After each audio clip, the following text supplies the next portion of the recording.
Assalamualaikum warahmatullahi wabarakatuh dan selamat pagi anak-anak. Hari ini semoga kalian walaupun belajar di rumah masih tetap semangat, walaupun dibimbing sama ibu dan bapak harus tetap semangat seperti belajar di sekolah. Jadi hari ini kita akan belajar tematik tentang sumber daya alam dan pemanfaatannya. Setelah kalian belajar tentang sumber daya alam dan pemanfaatannya ini, kalian dapat membedakan jenis-jenis sumber daya alam yang ada di kehidupan sehari-hari dan apa manfaatnya bagi kehidupan kita. Oke, baiklah, mari kita sekarang masuk ke materi. Perhatikan penjelasan dari Ibu. Apa itu sumber daya alam? Sumber daya alam adalah segala sesuatu yang berasal dari alam dan dimanfaatkan oleh manusia untuk melangsungkan hidup. Sumber daya alam dibagi menjadi dua, yaitu sumber daya alam dapat diperbarui dan sumber daya alam tidak dapat diperbarui. Sumber daya alam dapat diperbarui merupakan sumber daya alam yang dapat digunakan terus-menerus, contohnya pohon, hewan, air, hasil peternakan, dan lain-lain.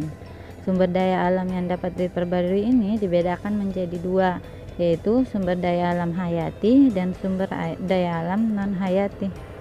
Sumber daya alam hayati yaitu sumber daya alam yang berasal dari tumbuhan dan hewan, misalnya daging ayam, telur, tanaman-tanaman, dan sayur-sayuran.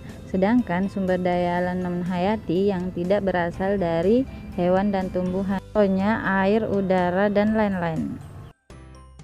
Selanjutnya, sumber daya alam yang tidak dapat diperbarui, yaitu sumber daya alam yang jumlahnya terbatas dan membutuhkan waktu jutaan tahun untuk menghasilkannya kembali.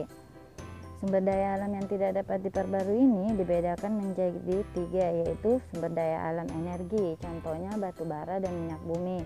Dua, sumber daya alam mineral logam, contohnya emas, perak, dan lain-lain. Tiga, sumber daya alam mineral non-logam, contohnya belerang dan marmer.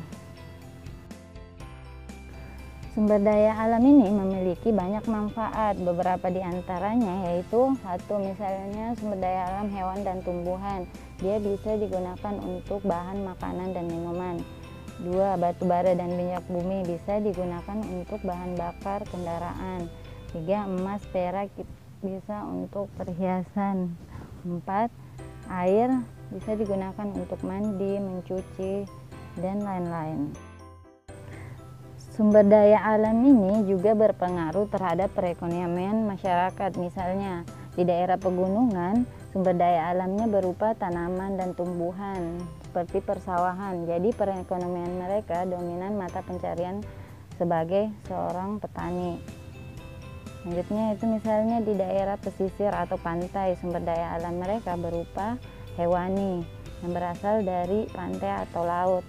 Maka mata pencarian mereka berupa nelayan. Ada juga daerah yang sumber daya alamnya berupa batu bara atau minyak bumi, seperti daerah Kalimantan.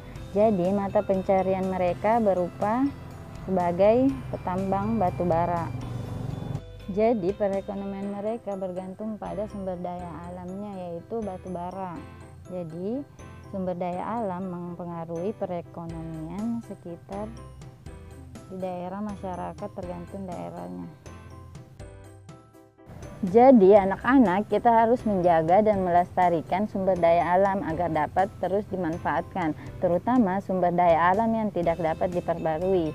Dan kita juga harus memproduksi dan menggunakan sumber daya alam dengan baik, karena setiap daerah memiliki sumber daya alam masing-masing.